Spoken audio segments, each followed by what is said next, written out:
우리가 국제 문제를 이제 평화적으로 해결하는 게 하나의 꿈인데, 꿈은 계속 꾸는 게 좋은 거 아니에요? 어, 근데 가급적이면 꿈이 달성될 수 있게끔 뭔가를 바꾸면 좋죠. 그래서 어떻게 가는 게 이제 바람직하냐 하는 거를 꿈과 현실을 좀 일치시키기 위해서 노력을 하는 건데,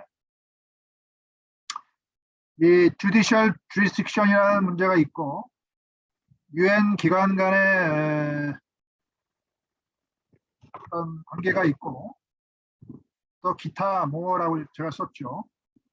기타 다른 고려 요소들이 있기 때문에 이런 거를 전부 고려해서 사실은 꿈을 실현시킬 수 있는 방향으로 이제 가야 되겠죠. 가야 되는데,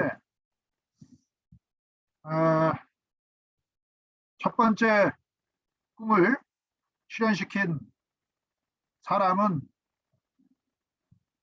켈로그와 브리앙이었죠. 그래서 미국의 국무장관이었던 켈로그하고 영국의 내무장관이었던 브리앙이, 물론 두 사람이 한 건 아니지, 이제 여러 정부들이 참여하고 그랬는데 두 사람이 총대를 메고 해가지고 1차 대전과 같은 참화는 국제사회가 정말 공동으로 막아야 되겠다. 그래서 이제 1928년도에 체결한 그 조약이 켈로그 브리앙 팩트라고 부르고, 이걸 우리가 부전 조약이라고 그러죠. 부전. 전쟁을 하지 말자. 뭐 이런 이제 이런 전자가 아니구나. 전쟁을 불법화하는 이제 하나의 조약이다. 제목 자체도 Renunciation of War 이렇게 돼 있잖아요. 근데 참여한 나라들을 보면 1차 대전에 이제 승전국이라고 볼 수 있는데, 이제 뭐 패전국 중에서도 어디 있습니까? 저머니 뭐 이런 나라를 이렇게 포함시키고 뭐 해가지고 또 이렇게 저편이 있다는 걸 우리가 주목할 필요가 있죠. 이탈리도 있고. 그래서 이제 이 조약을 맺고, 물론 이제 유나이티드 스테이츠 아메리카가 이제 껴있고 이렇게 해서 맺은 거죠. 그레이트 브리튼도 있고 상당히 중요한 나라들이 많이 참여했죠. 그래서 이게 아마 숫자가 상당히 늘어나고 뭐 그랬었어요. 이보다도 그랬는데, 네, 우리가 이 조항 딱 두 개인데 이걸 보면 우리가 무슨 얘기를 할 수 있을까요?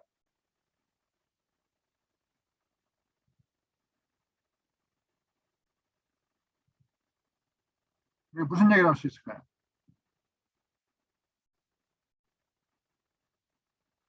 상당히 훌륭한데, 그지? 훌륭한데 무슨 얘기?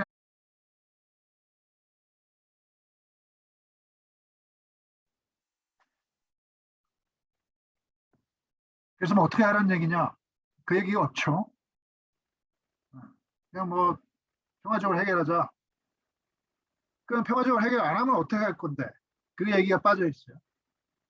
무슨 뭐 동맹 체제를 형성해가지고 그런 나라를 응징한다든지 뭐 사법재판을 한다든지 중재재판을 간다든지 뭐 하여튼 그런 얘기도 없고, 그지?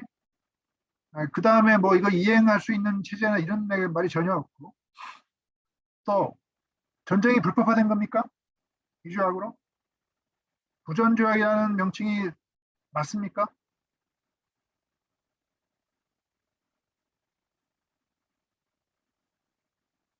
모든 전쟁이 불법화된 겁니까?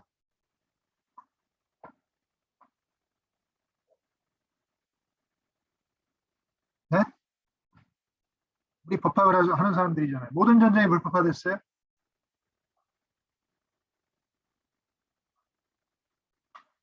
그건 또 아니죠.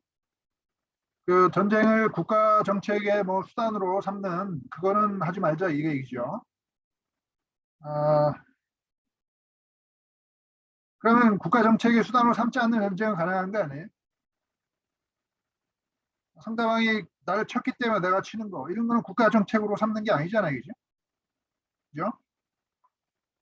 국가 정책으로 하는 거 아니잖아요. 내가 망하게 생겼는데 뭐 내가 받아치는데 그 전쟁 뭐 국가 정책으로 사용하는 게 그런 이 말이 그런 단어까지 포함하는 게 아니죠. 모든 걸 막겠다 그런 건 아니죠. 요것만 막겠다는 거죠. 그래서 조금 한계도 있어요. 확실하게 뭐 모든 걸 불법화시키는 것도 아니고, 하지만 뭐 국가 정책으로 삼는 수단으로 삼는 전쟁이 상당히 많고 대부분이라고 보면 뭐 그런 거를 서로 포기한다, 리나운스 한다는 의미에서 상당히 뭐 의미가 있는 거고, 1920년대 이제 이런 거를 조약으로 맺었다는 것 자체가 상당히 놀라운 거고, 뭐 1차 대전에 그 교훈이 있었기 때문에 가능한 거겠죠. 어, 그래서 이게 뭐 공식적으로 종료된 게 아니니까 아직도 유효해요. 응? 아직도 있다고. 그런데 여러분이 다 알다시피 이걸 첫 번째 위반한 나라가 어느 나라일까요?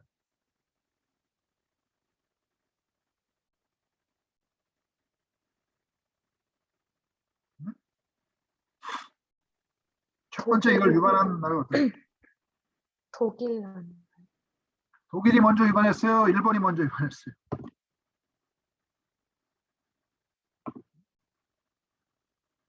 그 역사권은 일본이, 그죠? 1931년이니까 만주를 침공하면서 이제 전쟁을 국가 정책 수단으로 삼은 거죠, 그죠? 그렇지 않겠어요? 만주를 뭐 저기 침공하는 게 뭐 자기 나라를 방어하느라고 갔겠어요? 그러니까 약삭빠르게 행동을 했고, 뭐 저머니도 뒤이어서 어, 폴란드를 처음에 침공했나? 그들 침공했지. 체코를 먼저 갔나? 하여튼간에 그게 이제 2차 대전과 연결되면서 야금야금 그 전에 이제 저머니가 이제 외국을 침공하면서 그것도 국가 정책으로 그죠? 삼은 거겠죠. 그게 뭐 분명하기 때문에 이런 나라들이 이태리도 마찬가지죠 나중에. 그래서 주요 국가들이 뭐 이 조약을 무시하기 시작하고 그거에 대해서 뭐 이 조약이 뚜렷하게 무슨 위력을 발휘하지도 못하고 뭐 이런 상황에 대해서 이 켈로그 브리앙 팩트는 그냥 역사적인 하나의 팩트 자체로 그냥 존재하는, 죽었는지 살았는지 애매한 뭐 그런 상태로 남아 있기는 한데, 이게 최초의 드림을 실현한 하나의 결과물이죠. 그다음에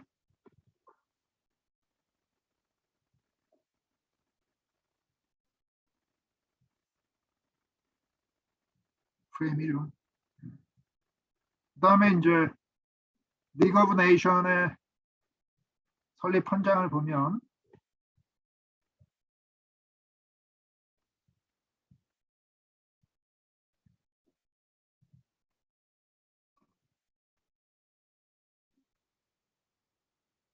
이거 무슨 얘기를 할 수 있을까요?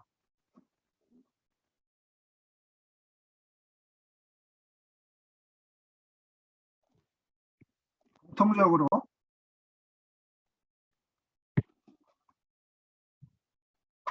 의무를 발생시키는 좀 강력한 그 단어를 피하죠.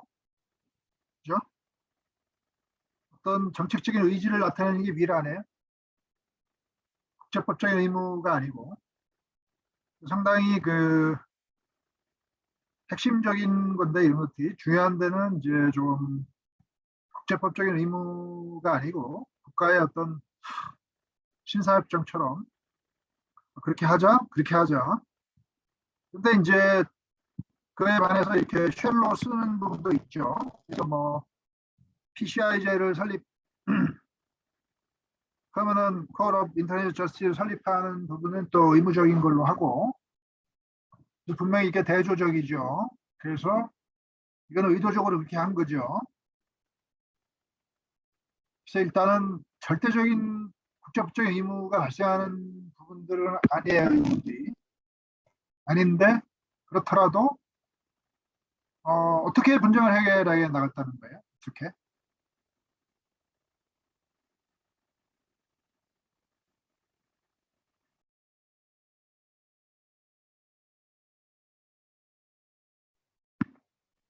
카운슬이라고 하는 일종의 요즘으로 치면 안보리처럼 그 주요 국가 네 개인가 그래요. 그 나라들이 이렇게 근데 이 리그 오브 네이션은 미국이 저 참여를 하지 않았어요. 그래서 미국이 빠지고 영국, 불란서 뭐 이런 이태리 뭐 이런 또 하나가 제가 생각이 안 나는데 그 강대국 네 개 나라가 이렇게 카운슬 멤버를 구성하고 그다음에 강대국은 아니지만 뭐 그리스라든지 뭐 스페인이라든지 이런 그 몇몇 저 나라들을 또 인바이트 되는 카운슬 멤버로 이렇게 해가지고 한 8개 뭐 이 정도 나라가 이렇게 카운슬을 구성해요. 근데 4개 나라는 계속 카운슬 멤버고 나머지는 총회에서 선출해가지고 일종의 비상임 카운슬 멤버처럼 계속 바뀌어요. 로테이션 하는데 아무튼 간에 일종의 안보리 비슷한 이제 기구에 그걸 이렇게 회부해서 거기에서 이제 인쿼리를 하는 세 가지 절차가 있다는 거죠. 세 가지 절차를 해서 저희 해결하겠다는데 와에 대해서 얘기하고 있죠. 와에 대해서 어떻게 얘기하고 있습니까?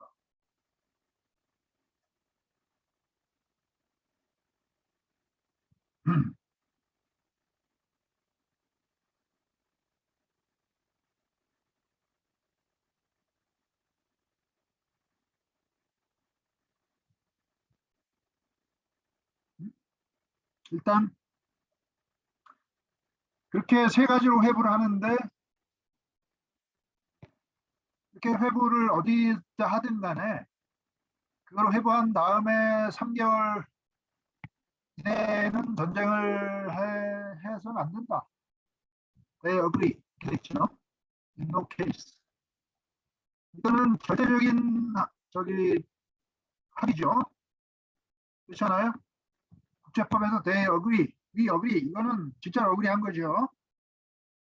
그래서 그렇게 회부를 하면 그게 아비트레이션을 가든 주지사 세틀먼트를 가든 뭐 카운슬을 가든 3개월 동안에는 전쟁을 안 하겠다.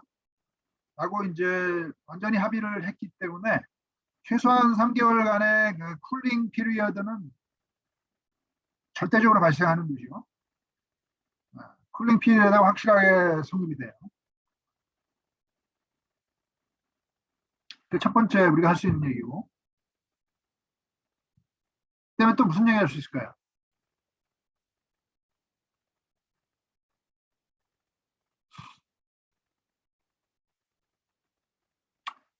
그래서 아비트레이션과 이제 주지사 세틀먼트로 가는 그 두 가지를 한번 첫 번째와 두 번째 케이스로 한번 얘기를 해보면 어떻다는 거예요.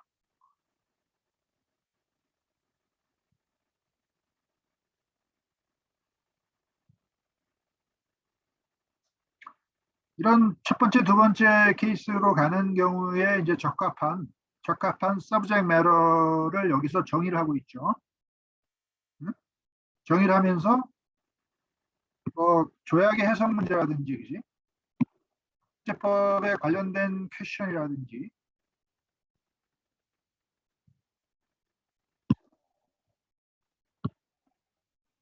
또 국제의무를 위반을 구성하는 어떤 행위의 존재라든지, 그럼 위반에 의해서 이루어지는 그 어떤 피해 보상의 문제라든지, 이런 거는 중재재판이나 사법재판에 적합한 서브젝트 매러라고 여기서 정의를 하고 있죠. 그래서 1, 2, 세 가지 채널이 있는데 첫 번째와 두 번째에 적합한 그 수터블하다고 되어 있죠. 서브젝트 매러를 이렇게 정의를 하고 있고 세 번째에 대해서 이제 오픈이니까 첫 번째, 두 번째가 적합하지 않으면 그거는 이제 세 번째 채널이겠죠. 그렇게 나름대로 교통정리를 하면서 사안에 대한 적합성에 대해서 이제 하는데 사법재판이라고 하는 거는 이제 PCIJ에 가는 거 또는 이제 운행상사국이 합의하면 무슨 다른 트리뷰널로 갈 수도 있기 때문에 특별 법원을 뭐 설립할 수도 있고 그렇게 얘기를 하고 있고 그래서 뭐예요? 중재재판이나 사법재판에 이제 판결이 내려지면 중재재판의 결과는 어워드라고 그러고 사법재판의 판결은 우리가 디시전이라고 그러죠. 어쨌든 간에 그 당사국들이 full good faith로 carry out will 할 것이라고 약속을 하기 때문에 뭐 앱솔루트한 바인딩 효과는 발생하지 않지만 그걸 준수하겠다는 최소한의 정책의 약속은 한 걸로 우리가 되기 때문에 일단 그 판결의 구속력을 인정하는 최소한 외교적으로는 이 협약에 의해서 인정하는 그런 조항을 두면서 그런 판결이 내려지면 뭐라고 돼 있어요? 이 부분.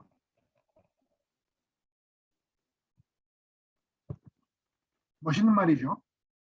그 판결을 준수하는 그 회원국에 대항하는 전쟁은 하지 않겠다. 그런 얘기니까 판결의 그 내용을 실현하는 뭐 어떤 식의 그 뭐 행위나 이런 거에 대해서 그걸 무슨 침략행위라고 보지도 않고 뭐 자기를 공격하더라도 그거를 판결 준수를 위한 거라면 그거는 합법성을 취득한 거니까 그런 나라에 대한 전쟁은 이제 하지 않겠다. 그건 하나의 불법적인 전쟁으로 우리가 인정하는 그런 나라에 대해서 전쟁하게 된 불법적인 걸로 자동적으로 인정이 되는 아주 멋있는 말을 두고 있죠. 그래서 지금 요즘과 달리 그 당시에는 이제 어떤 재판 관할권이나 이런 걸 얘기하면서 항상 와와 연결을 시켜요. 어떤 전쟁과도 정당한 전쟁, 부당한 전쟁 이렇게 얘기를 하면서 판결을 집행하기 위한 것은 정당한 거예요. 저 판결을 집행하는 나라에 그 대항하는 것은 부당한 전쟁이다. 이런 식으로 연결을 시켜서 두 가지 문제를 한꺼번에 해결하는 어떻게 보면 상당히 클레버한 어프로치를 취하는 거죠. 패키지죠. 패키지를 처리해버리는 멋있죠? 안 멋있습니까? 그런데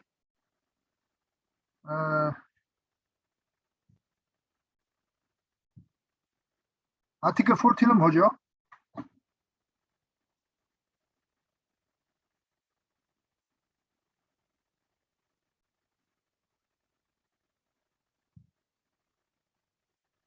그러면 중재재판이나 사법재판에 어떤 그 동의, 관할권 형식으로 회부한다는 얘기예요?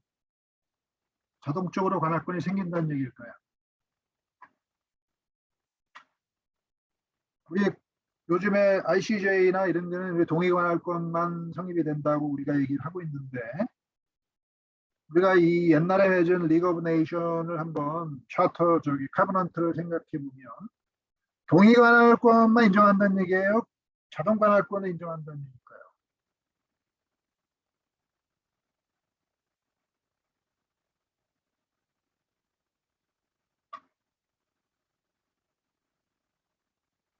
다른 조항 없어요. 여기 있는 조항 가지고 우리가 그 문제를 해결해야 되는데 어떤 얘기일까요?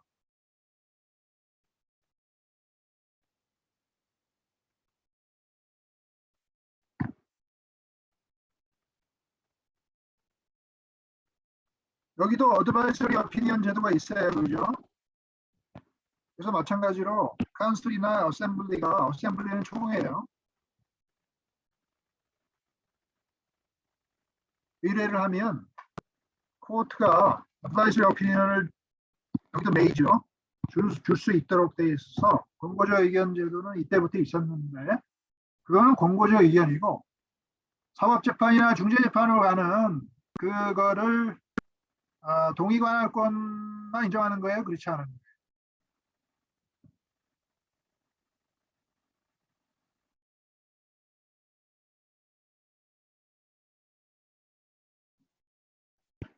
카운슬에 이제 회부하는 경우는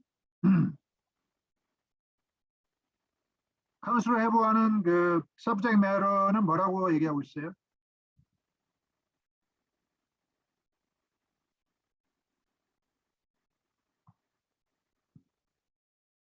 dispute likely to lead to a rupture 이렇게 돼 있죠. 상당히 멋있는 말을 쓰는데 dispute likely to lead to a rupture 어떻게 이런 말을 생각해 놓을 수 있을까? 근데 앞에 그 두 가지 그 중재나 사법재판에 관한 경우는 이제 상세하게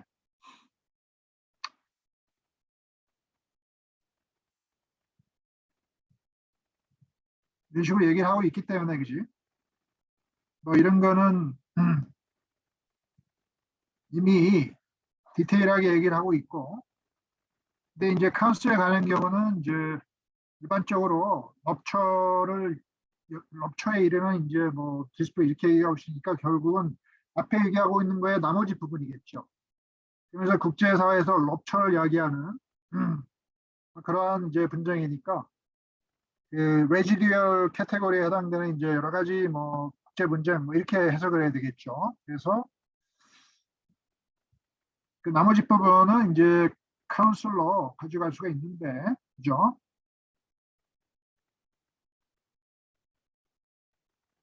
이거는 any party 이렇게 돼 있죠.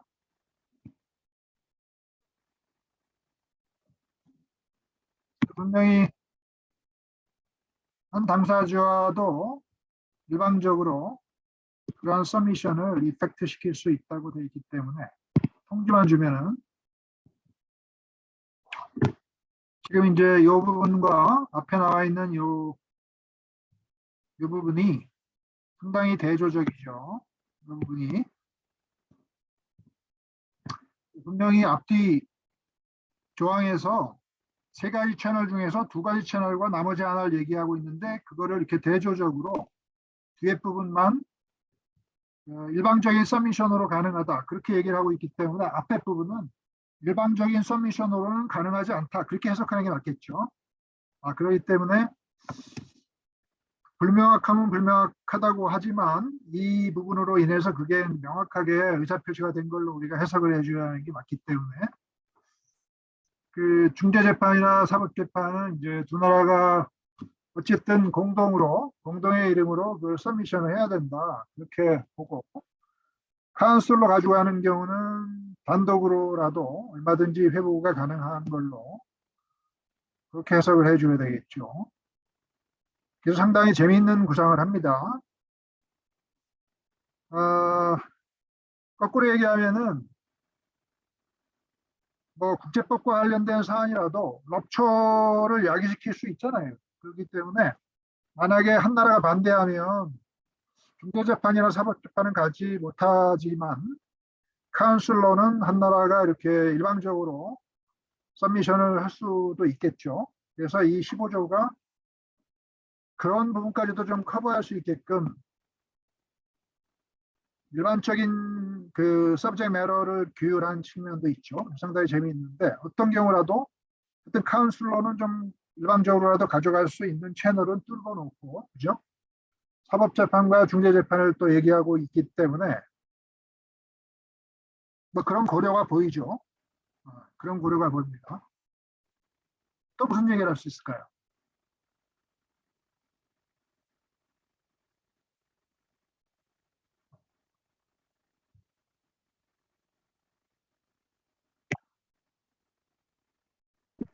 뭐에 대한 얘기를 또 하는데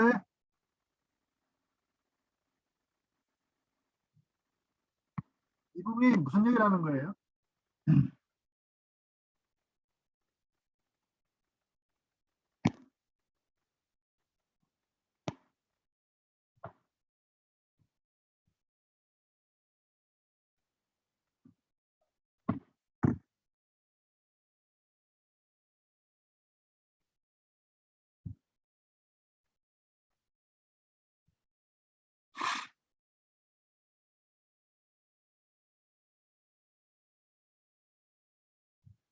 카운슬로 해부해서 카운슬에서 이제 리포트가 나온다는 얘기죠. 리포트가 나오는데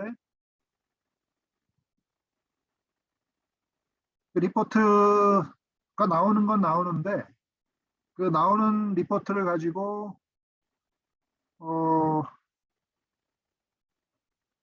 어떻게 했다는 거예요? 그 리포트 자체가 구성력이 있다는 거예요, 뭐예요? 판결이나 중재 판결이나 사법 재판의 판결은 그 자체를 따르기로 합의를 했죠. 그리고 그걸 따르는 나라에 대해서 전쟁을 하는 거는 그게 부당한 전쟁이라고 딱 규정을 했는데, 그러면 카운슬에다 회부해가지고 카운슬에서 리포트가 나오는데 그걸 어떻게 하겠다는 거예요?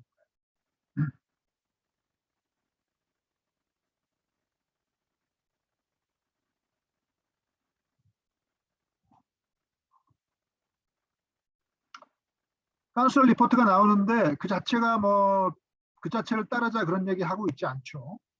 그 자체를 이제 놓고 어떤 그 회원국들이 어그리를 해야 되는데 그 리포트에 대한 어그리를 해야 되는데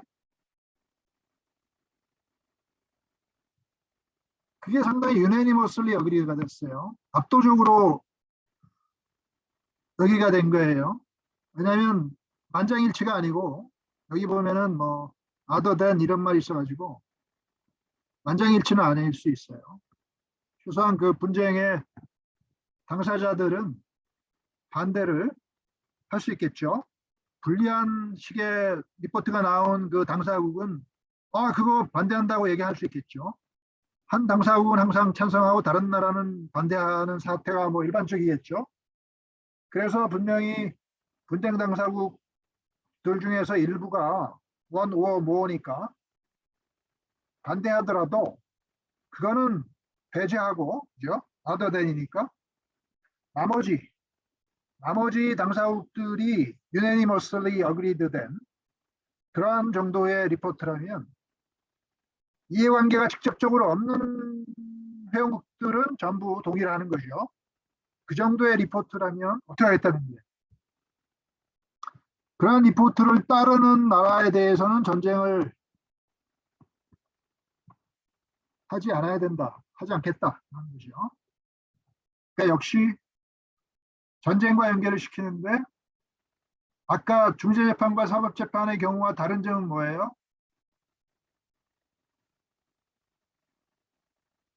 그 판정 자체가 상당히 구속력이 있어서 물론 국제법적 구속력은 아닙니다만은 그거를 따르는 나라에다 전쟁을 하는 거는 금지시키는데 그 자체로 이 리포트는 압도적으로 국가들이 찬성하는지 아닌지를 보고 압도적으로 찬성하는 경우만 그거를 따르는 나라에 대해서 전쟁은 부당한 전쟁으로 규정해 버립니다.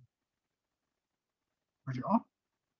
그러면 압도적으로 어그리 되지 않은 리포트를 따르는 나라에 대해서 전쟁을 하는 거가 부당한 전쟁이라고 얘기하는 건 아니죠. 그러니까 리포트 자체가 압도적으로 어그리 되느냐 안 되느냐 그걸 보고 전쟁의 정당성을 판단해야 된다. 그런 점에서 사법 판정과 중재 판정의 경우가 다르죠.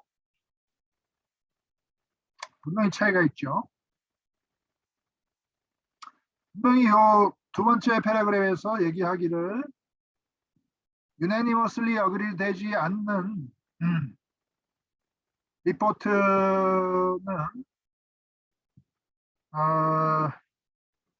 리포트의 경우는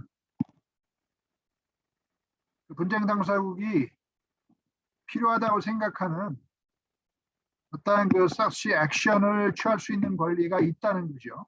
리저브라고 돼 있죠. 압도적으로 채택되지 않은 무슨 리포트 내용을 준수하라는 얘기가 아니고 그런 경우에는 자기가 판단하기에 necessary하다고 생각하는 액션을 취할 수 있는 권리가 그 당사국이 있다는 걸 확인해 주고 있어요. 그렇기 때문에 이 카운슬에서 작성하는 리포트는 결국에는 압도적으로 다른 나라들이 지지하느냐 안 하느냐에 따라서 전쟁의 정당성과 아닌가가 갈려질 수밖에 없는, 그걸 따르지 않고 자기 스스로의 독자적인 액션을 하는 것 자체도 인정을 하는 게, 그 권리 자체도 인정해주고 있기 때문에 사법재판과 중재재판의 경우와는 상당히 효력에 있어서 엄청난 차이가 발생하는 거죠. 그죠?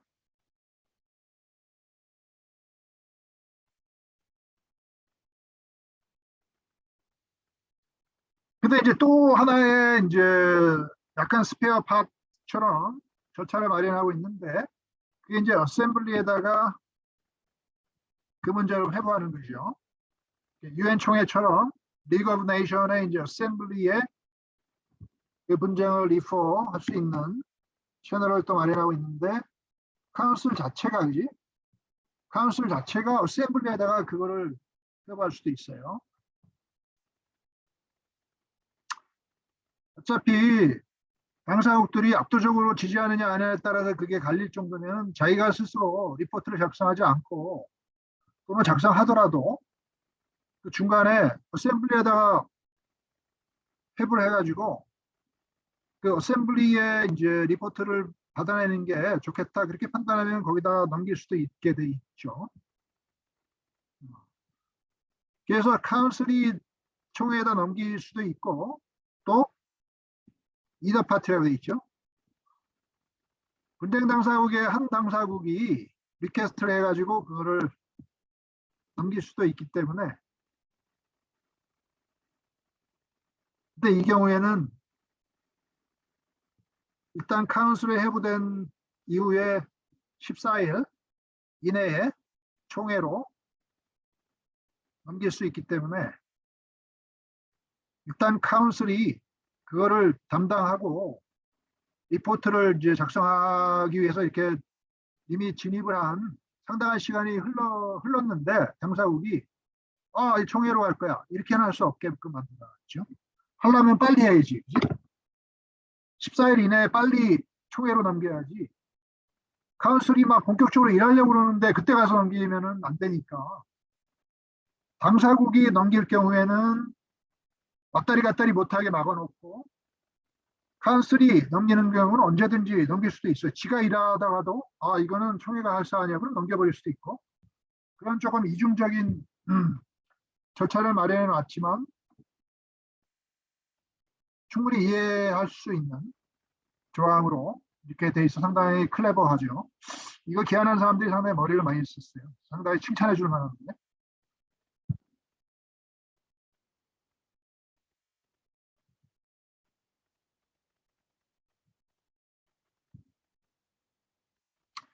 근데 이 마지막 부분, 그래서 이제 총회의 그 리포트가 나오는데, 그건 어떻게 하겠다는 거지? 총회 리포트가 나오면 그러면 어떻게 하겠다는 거지?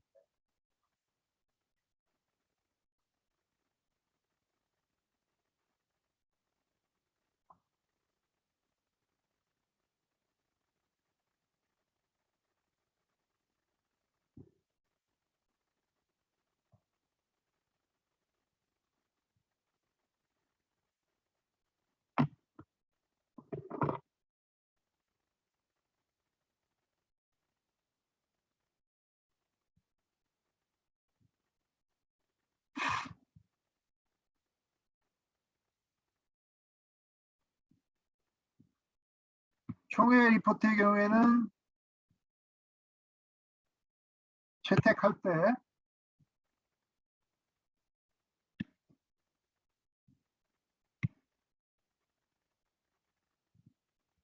카운슬의 회원국인 카운슬 멤버들이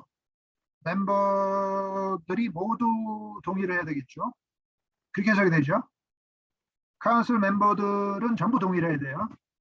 컨커해야 돼요. 복수로 되어 있기 때문에. 그 다음에 그걸로 끝나는 게 아니고, 총회에 카운슬 멤버가 아닌 나라들이 있을 거 아니에요. 그런 나라들의 머저리티가 컨커를 해야 되죠. 그러니까 카운슬 멤버 전원을 포함한 총회의 이제 다수결에 의해서 그게 컨커가 돼야만 되는데 이 녹색 글씨는 무슨 말일까요?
분쟁당사국은 제외한다는 얘기겠죠.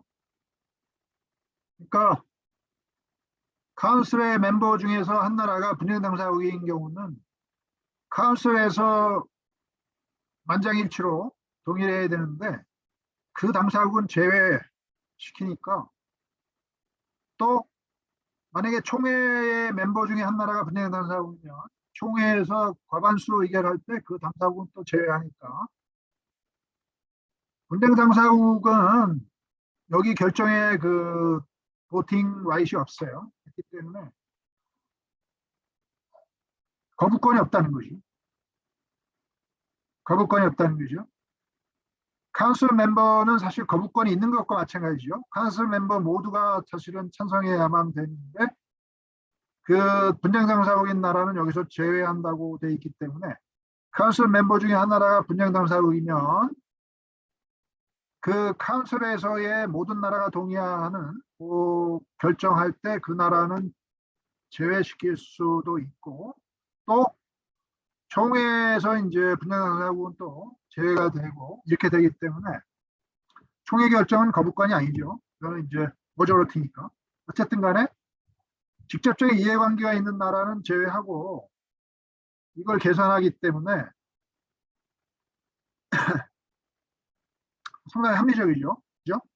그래서 총회에서 리포트가 나오는 경우는 조금 더 어렵긴 하죠. 카운슬 전체하고 총회 과반수 이렇게 해가지고 결정이 되면 그 자체가 12조에 따른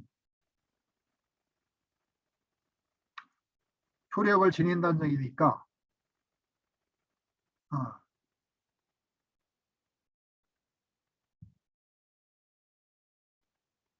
어, 2조안과 12조의 그 모든 프라비전이 적용된다는 얘기니까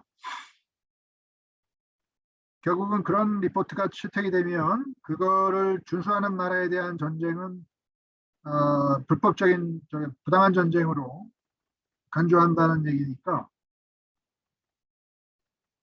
압도적으로 채택된 카운슬 보고서와 같은 효력을 지닌 걸로 보기 때문에 어떤 개별 회원국 입장에서는 초이스가 여러 개가 있는 거죠. 중재재판이나 사법재판으로 가는데 다른 나라가 동의해야 되는데 동의하면 가는 거고 동의 안 하면 카운슬에다 이를 수도 있고 총회에다도 이를 수도 있고 카운슬에 이르게 되면 이제 압도적으로 채택돼야 되는 부담은 있고 총회에다 이르게 되면은 카운슬 전체하고 머저리티 채택에 의해서 효력에 좌우되지만 분쟁 당사국 상대방 당사국은 결정해서 제외가 되니까 거부권은 없는 상태에서 좀 편안하게 진행할 수도 있기 때문에 충분히 고려해 볼 수 있는 절차이기 때문에 채널이 여러 개 있는 거예요. 그죠? 빡빡한 절차들이 상당히 있어요. 그래서 뭐 이 정도면은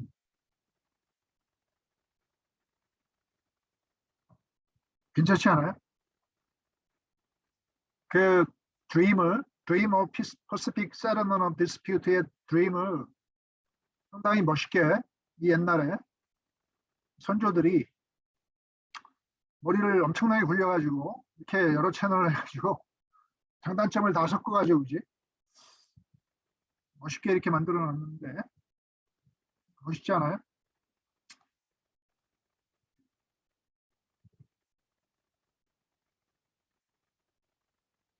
거기서 끝나는 게 아니죠. 16조와 또 보면은 우리가 무슨 얘기할 수 있을까요? 너무나 멋있는 조항들이 계속 이어지고 있는데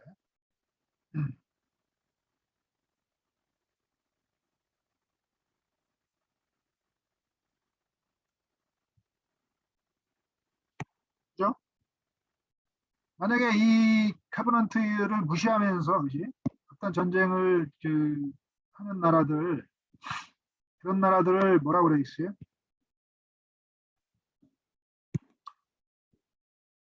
부당한 전쟁이라고 얘기하는 거에서 끝나지 않죠.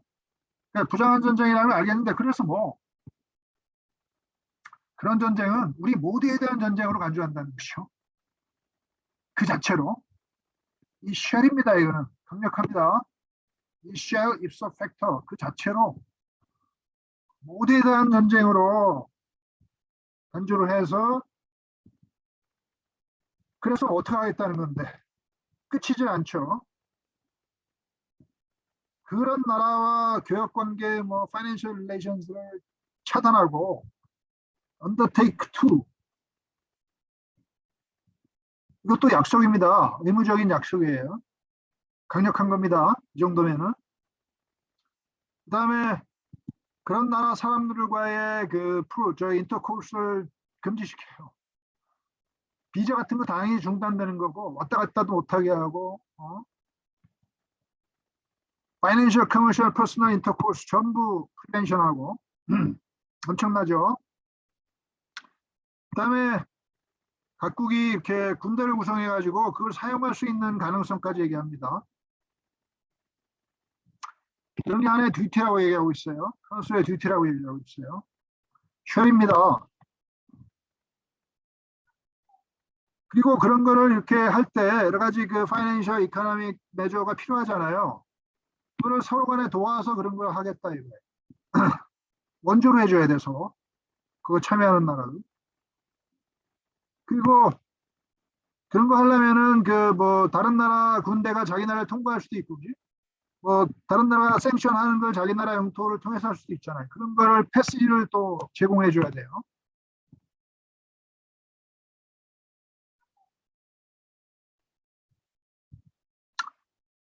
그리고 그런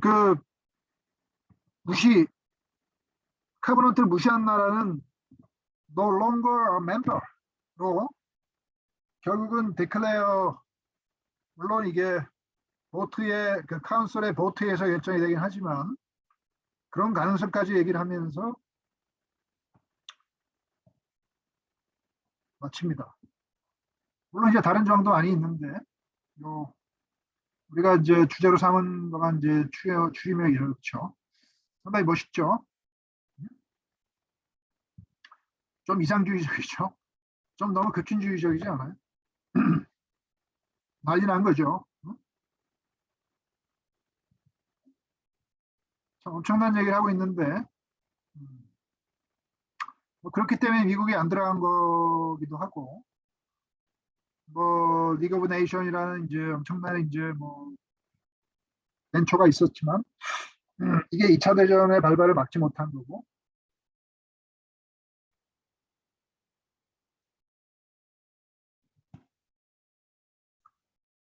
어떻게 보면 너무 급진적으로 갔기 때문에 뭐 그 당시 국제적인 현실과는 좀 맞지 않는 윌소니안적인 시각이 반영돼서 한여름밤의 꿈은 열심히 꿨지만 그게 실현되기에는 좀 우리가 있었던 건데 그래도 이걸 이렇게 만들어서 무슨 조약을 맺고 뭐 이런 거는 참 대단한 시기였죠.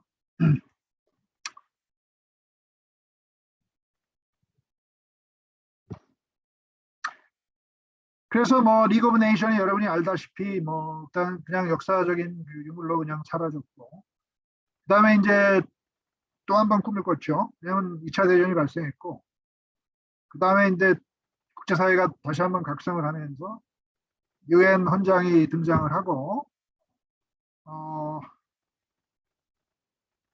유엔 헌장의 이제 기본적인 어프로치를 우리가 이해할 필요가 있는데,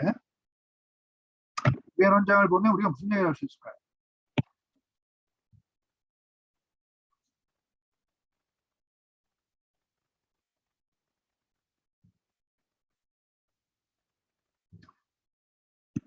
use of force 이런 말을 합니다.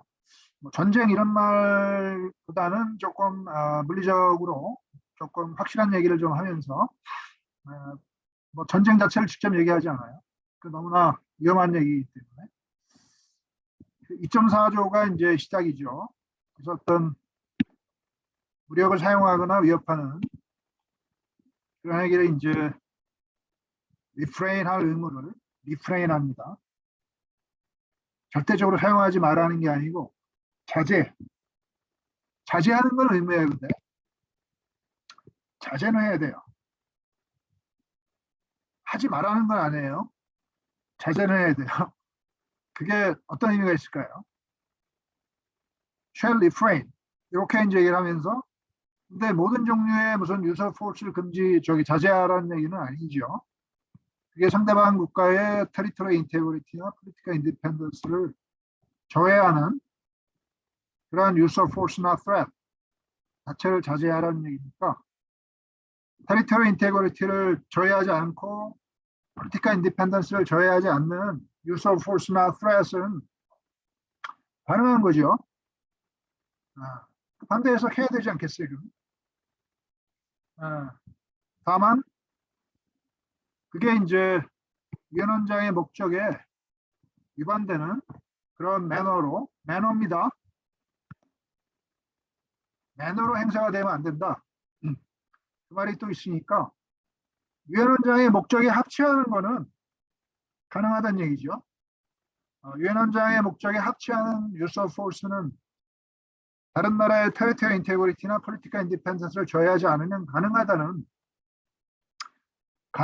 얘기를 하는 거고 안 된다는 얘기에 한계가 분명히 있다는 얘기니까 그 한계를 벗어나는 것까지 금지하는 건 아닌 거죠. 그러니까 그 정도의 이제 어프로치를 취하는 거니까 켈러그 묘양보다 좀 좁다고 볼 수 있고 뭐 그렇게 볼 수 있겠죠. 하지만 이게 뭐 현실적인 한계다 하는 걸 좀 인정한 측면이 있고 그래서 유엔 헌장의 목적이라는 게 상당히 다양하죠. 다양해서 뭐 무역 사용도 금지하지만 뭐 인권도 증진시키는 거 아니에요? 그러니까 다른 나라의 인권을 증진시키는 그것도 유엔의 목적 아니에요? 그런 목적으로 다른 나라에 개입하는 거 이거는 유엔 헌장의 목적에 반하지 않는다. 다른 나라의 영토를 탐해서가 아니니까. 그래서 그런 거는 가능하다. 뭐 이런 해석을 하면서 이 조항이 휴메니타리안 인터벤션을 금지하는 게 아니다. 그렇게까지 해석을 하면서 나갈 수 있는 여지는 충분히 있고 실제로 그렇게 해석을 하면서 많은 강대국들이 이제 전쟁을 포함한 여러 가지 use of force를 행하고 있죠. 그래서 그 한계가 분명히 있는 상황에서 부당한 전쟁과 정당한 전쟁의 그게 양립하는 그 정도가 그 유엔 헌장이 이제 추구하는 균형이다 하는 걸 우리가 느낄 수가 있겠죠. 근데 이제 39조가 또 있어서 Security Council이라는 하나의 그 강대국들의 모임이 이제 담당하고 있는 나와바리죠. 나와바리는 threat to peace, breach of peace, act of aggression 이런 표현을 하면서 상당히 넓죠. use of force와 breach of peace가 어떻게 더 넓어요? breach of peace가 더 넓죠. 반드시 use of force를 해가지고 breach of peace를 하지 않아도 breach of peace가 될 수도 있죠. 그러니까 상당히 breach of peace는 넓은 개념이고 threat of force도 threat to the peace보다 좁은 개념이기 때문에 결국 Security Council이 담당하고 있는 범위는 2.4조에서 금지하고 있는 범위보다 훨씬 넓은 범위를 Security Council이 담당하면서 그 안에 들어오는 사람들은 determine, Security Council이 determine 할 수 있기 때문에 2.4조가 이제 여러 가지 제한이 있기 때문에, 그렇지? 한계가 있기 때문에 범위가 좀 좁은 범위를 리프레인할 의무를 부과하고 있는 그 조금 답답함이랄까, 덜 이상주의적이랄까, 그런 부분을 39조가 커버해주면서 걱정하지 마, 내가 있잖아, threat to the peace, breach of peace, Security Council이 determine 할 수 있어. determine 해야 돼. 해야 돼. 그러니까 너무 2.4조가 좀 너무 이렇게 빈약하다고 너가 그러지 마. 유엔이 그래도 잘하는 거야. 이렇게 얘기하려고. 어떻게 보면 시큐리티 카운슬 천하죠. 시큐리티 카운슬 주도의 어떤 그 안보 체제를 이렇게 형성한 게 사실은 유엔 헌장이죠. 리그 오브 네이션과 달라요. 이거는 시큐리티 카운슬 주도의 어떤 체제를 만든 거고, 레커멘데이션도 할 수 있지만 디시전도 할 수 있어서 구속력 있는 결정을 할 수 있고, 시큐리티 카운슬의 그 디시전은 각국이 준수해야 된다는 별도의 조항도 유엔 헌장에 들어가 있어요. 그래서 구속력을 부여하고 있는, 시큐리티 카운슬의 디시전에 구속력을 부여하고 있습니다. 그 자체가 국제법적 의무를 창출합니다.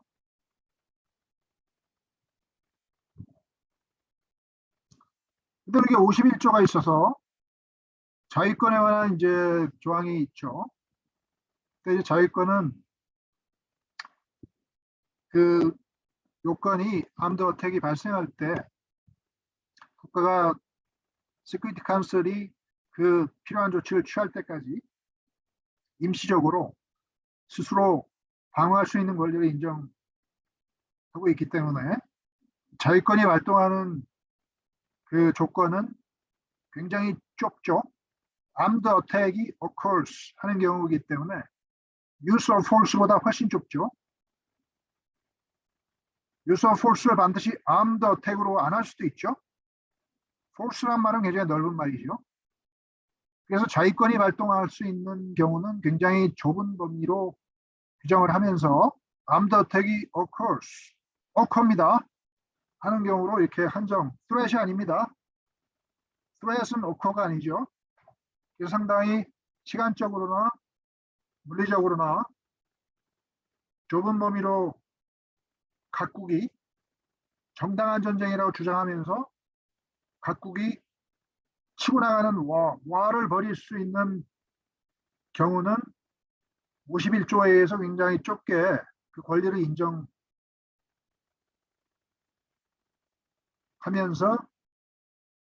그 나머지 공백을 시큐리티 카운슬이 채우겠다.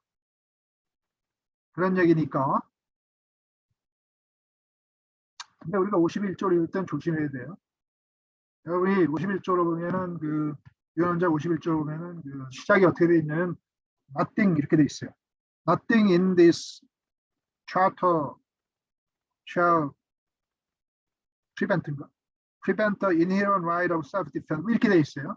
그래서 이 차터에도 불구하고 뭐 각국이 누리는 무슨 뭐 self-defense의 그 더군다나 inherent right이네. 생내적인 권리는 뭐 이 차터의 어떤 조항도 저해할 수 없다. 그렇게 되어 있기 때문에 셀프 디펜스는 유엔 헌장이 인정해서 발생하는 게 아니고 nothing이니까 in this charter니까 원래 있는데 이 차터가 나중에 등장했는데 그런 권리를 저해할 수는 없다. 그렇게 얘기하고 있기 때문에 비록 armed attack occur라는 좁은 범위만 얘기하고 있지만 그 권리 자체는 굉장히 그 유엔 헌장이 인정해서 발생하는 게 아니고 원래 갖고 있는 그 부분이라는 걸 인정을 했기 때문에 제가 얘기를 했었네. 북한의 경우는 그 북한을 제재하는 무슨 북한이 미사일을 뭐 어떻게 시험하고 이런 거를 뭐 제재하는 그 유엔 안보리의 무슨 결의 이게 나와도 그거를 자국이 원래부터 갖고 있는 셀프 디펜스의 권리를 침해하는 걸로 해석을 하면서 51조에서 시큐리티 카운슬의 결의 자체가 우선하는 게 아니고 셀프 디펜스가 우선한다 그러면서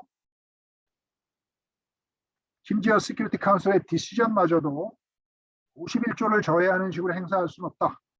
그렇게 해석하는 근거조항으로 51조의 시작 부분을 합니다. 그런 해석도 상당히 논리적이죠. 논리적입니다. 제가 보기엔. 그래서 북한도 할 말은 있어요.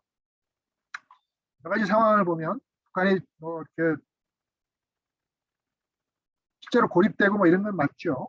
그래서 이제 그게 뭐 정확하다는 게 아니고 뭐 그런 식의 논리적인 고리는 충분히 북한도 있기 때문에 너무 이렇게 무대보다 뭐 그렇게까지 말할 수 없는 다른 분들의 논리는 있는 뭐 그런 정도의 이제 판단할 수 있는 게 국제법적인 시각입니다. 여러분이 뭐 남한 시민의 입장에서 그렇게 얘기하면 안 되겠지만 국제법 학자로서는 국제법을 배우는 사람으로서는 여러 가지 다양한 시각을 좀 평가할 수도 있어야 되기 때문에 그게 이제 51조의 해석과 연결해서 제가 해줄 수 있는 얘기고 제가 또 이렇게 얘기하면 뭐 저 사람 북한 뭐 종북주의자 아닌가 뭐 이렇게 또 누가 얘기하는 거 있을지 모르겠는데 그런 얘기는 아니죠. 그게 이제 51조에 우리가 읽을 때 조심해야 된다는 말인데 아무튼 간에 전체적으로 이렇게 보면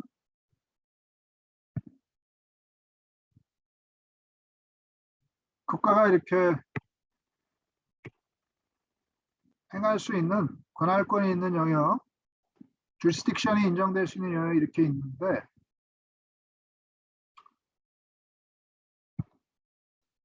금지되는 영역인 use of force나 threat of force는 그 중에서도 뭐 이런 정도의 면적을 차지하고 있겠죠. 근데 국가가 그 원래 행사할 수 있는 권리에 해당되는 그 self defense는 넘버 1에 해당되겠죠. armed attack이 occur된 경우니까 2보다는 좁은 영역이겠죠. 어떻게 보면은 이제 이는 국가의 의무인데 그렇죠. use of force는 못하게 돼 있잖아요. 그때 이런 이제 국가의 권리죠. 그럼 use of force가 실제로 깨졌어요. 다른 나라가 use of force를 했어요. 그러면 그걸 이제 받아칠 수 있는 권리가 있어야 되는데 그게 권리죠. 근데 그거는 use of force가 요건이 아니고 armed attack이 발생한 경우니까 듀티가 무너진 2보다는 좁은 영역이니까 결국은 2와 1 간의 갭이 발생하는데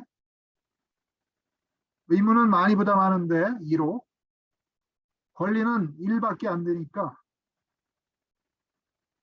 유엔 회원국은 그럼 의무만 잔뜩 부담하고 권리는 조금 누리고 그러면 그게 뭐냐?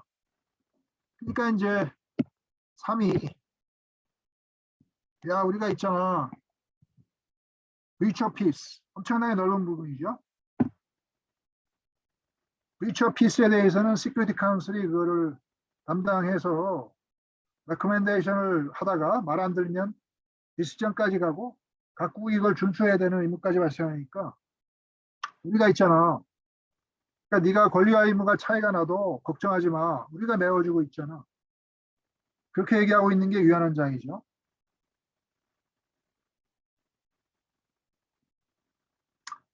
물론 이제 시큐리티 카운슬이 비토권이 있기 때문에 상임이사국이 잘 작동이 안 되게 되면 이제 2와 1 간의 갭이 탁 드러나겠죠. 그게 이제 요즘 벌어지고 있는 상황이죠. 우크라이나는 이제 그걸 절실하게 느끼는데 아무튼 간에 구조적으로는 뭐 거기까지가 국제사회가 갈 수 있는 전부라고 보는 거기 때문에 그 정도로 갈 수밖에 없다. 그렇게 보기 때문에 위원장이 이렇게 갔는데 뭐 이런 여러 가지 경우에 있어서 어떤 총회나 뭐 이렇게 안보리나 뭐 이런 정치적인 기관이 담당할 수도 있지만 우리가 이제 주디셜 기관이 그 판결을 통해서 해결할 수도 있기 때문에 compulsory jurisdiction을 이제 국제재판소가 확보하는 게 중요한데 현재 유엔 산하의 이제 주요한 그 기관들이 ICJ도 있고 물론 WTO는 산하는 아닙니다만은 유엔 에코속에서 처음에 그 WTO를 만드는 거를 이제 진행했기 때문에 과거에 ITO 시절에 뭐 유엔과 이제 같은 협력기관이라고 보고 웅크로스라는 이제 해양법 재판을 담당하는 기관이 또 있기 때문에 이 세 가지 기관이 어떤 그 사업적으로 이런 국제평화를 유지하는 그 요건이나 관할권을 어느 정도까지 유지하고 있는지를 우리가 평가를 해보면 리그 오브 네이션 체제와 좀 비교가 될 수 있겠죠. ICJ를 먼저 보면 동의관할권 내의해서 ICJ 관할권이 생긴다. 그 말이 어디 있어요? 어떤 단어가 그렇게 만들죠? 어떤 단어? 동의관할권이라는 말이 어디 있어요?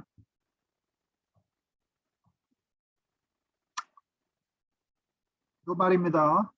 파티스가 복수로 되어 있기 때문에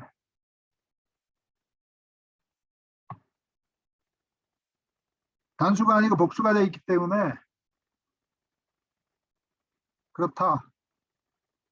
일단은 그렇게 해석을 하고 전체적인 맥락을 봐도 그렇다. 왜냐하면은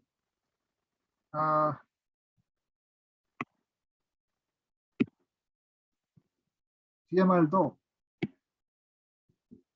이미 그 맺은 조약이나 이런데 specially provided 특정적으로 그게 규정이 되어 있으면 관할권이 생긴다는 얘기니까 조약에 그게 specially provided 될 정도면 두 나라가 합의했기 때문에 그지? 그게 규정되어 있을 거 아니에요.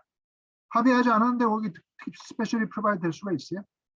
그러니까 결국은 기존에 맺은 조약에 그게 서로 간에 동의가 돼가지고 규정돼 있거나 아니면 그렇게 안 돼 있어도 parties refer to it 이 말은 같은 맥락에서 사후에 두 나라가 합의해서 가는 경우 이렇게 해석이 된다는 거예요. 그래서 이게 바로 동의관할권이다 그렇게 얘기하는 건데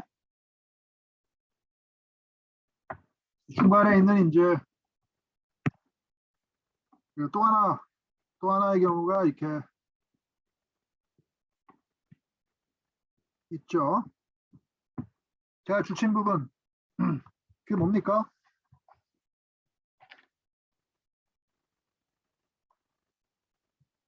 또 하나 관할권이 생기는 경우 그게 뭐죠?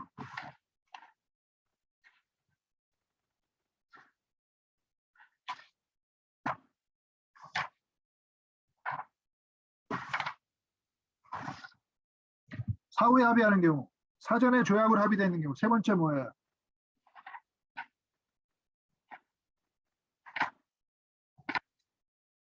국제법 공부를 안 하네. 국제법 전공하는 사람들도.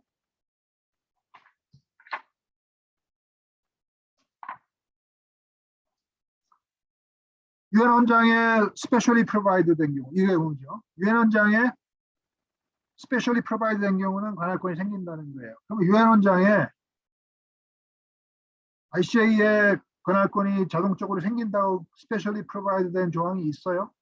있어요? 유엔 원장에. 여러분 이 유엔 원장을 한번 찾아보면 똑같은 조항이에요. 36조예요. 공교롭게도 ICJ 스태튜트도 36조고 유엔 원장도 36조인데 유엔 원장 36조에 보면은 그 시큐리티 카운슬이 어떤 리걸 디스퓨트가 발생했을 때 그거를 ICJ에다가 이렇게 당사국들이 리퍼하도록 레코멘데이션을 할 수 있도록 되어 있습니다. 그래서 시큐리티 카운슬이 이거는 법적 분쟁이니까 니들 저 ICJ로 가져가 이렇게 레코멘데이션을 할 수 있습니다. 그 조항이 아니냐라고 이제 주장하는 사람도 있고 뭐 그런데 그건 아닙니다. 아닙니다. 이거 오해하는 거고.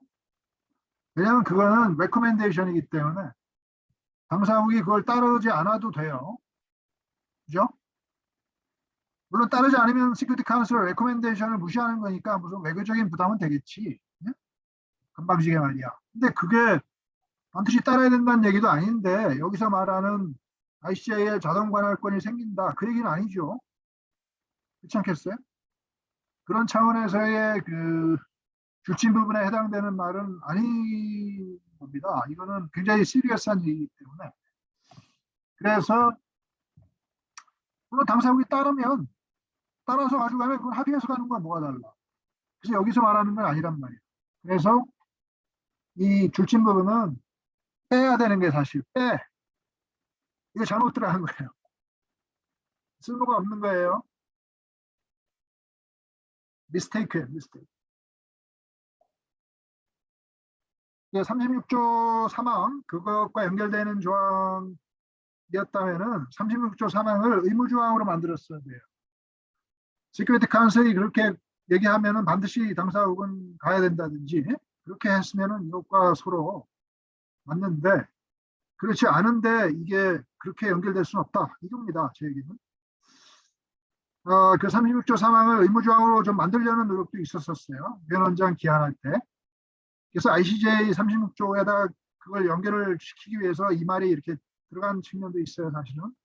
근데 나중에 위원장 36조가 레코멘데이션으로 결국은 최종적으로 합의가 됐기 때문에 이 줄침 부분은 뺐어야 되는데 바보같이 그대로 놓고 망치를 두드려가지고 이렇게 된 측면도 좀 있을 것 같아요. 그건 좀 바보 같은 거죠. 법률을 정확히 해야 되니까. 아무튼 간에 두 가지밖에 없어요. 당사국이 사후에 합의해서 가거나 사전에 시행 중인 조항 내에 그 합의 조항이 들어가 있거나 두 가지 경우밖에 없기 때문에 그걸 우리가 동의 관할권이라고 그러는데 물론 세 번째 가능성은 있죠. 그건 이제 2항에서 말하고 있는 거죠. 2항에서 말하고 있는 건 뭐예요? 사전에 그 유엔 회원국이 그 ICJ의 관할권을 이렇게 수락하는 데클러레이션을 해서 이러한 그 법적 사안에 대해서는 우리가 ICJ 관할권을 수락한다라는 이제 데클러레이션을 한 경우에 할 수도 있고 안 할 수도 있죠. 반드시 하라는 얘기 아니니까. A니까. 데클러레이션을 한 경우가 했는데 응?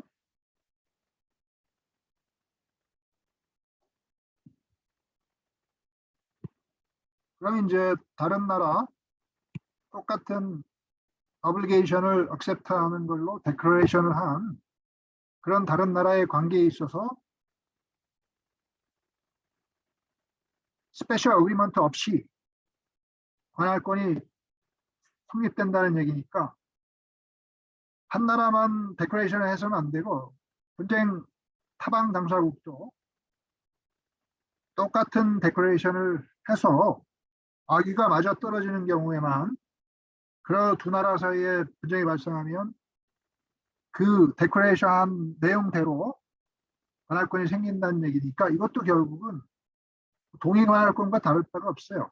사전에 일방적인 데클레이션으로 했고 다른 나라로 똑같은 내용을 해가지고 그게 딱 맞아 떨어지기 때문에 간다는 얘기니까 동의 관할권과 뭐 크게 다르지 않은데 다만 조약 형태로 스페셜 어그리먼트 형태로 하지 않고 순차적으로라도 일방적인 의사표시로 해서 가는 측면에서 좀 차이가 있을 뿐이죠. 그래서 이 데클레이션을 이제 해놓는 또 하나의 채널이 있기는 있죠. 근데 그건 의무가 아니기 때문에 데코레이션을 안 할 수도 있기 때문에 이거에 적용을 안 받을 수 있어요. 얼마든지.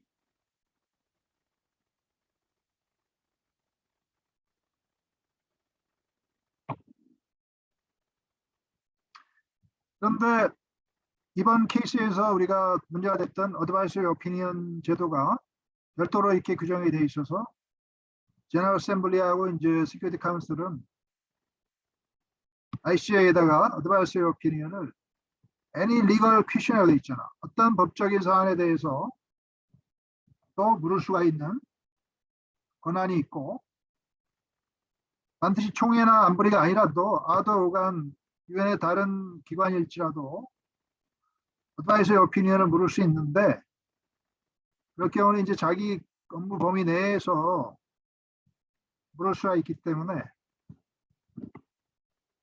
자기 범위 내 외의 사안을 이제 리걸 퀘션이라고 해서 이렇게 뒷담 물어대면 안 되는 거죠. 총회하고 안보리와 달리 조금 범위의 차이는 있습니다만 유엔의 기관들은 이걸 물을 수가 있어요. 물을 수가 있고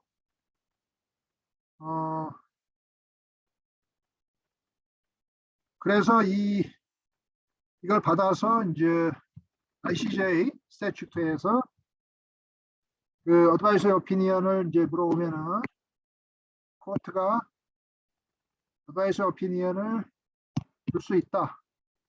줄 수도 있고 안 줄 수도 있으니까 재량권이 있다. 그런 얘기고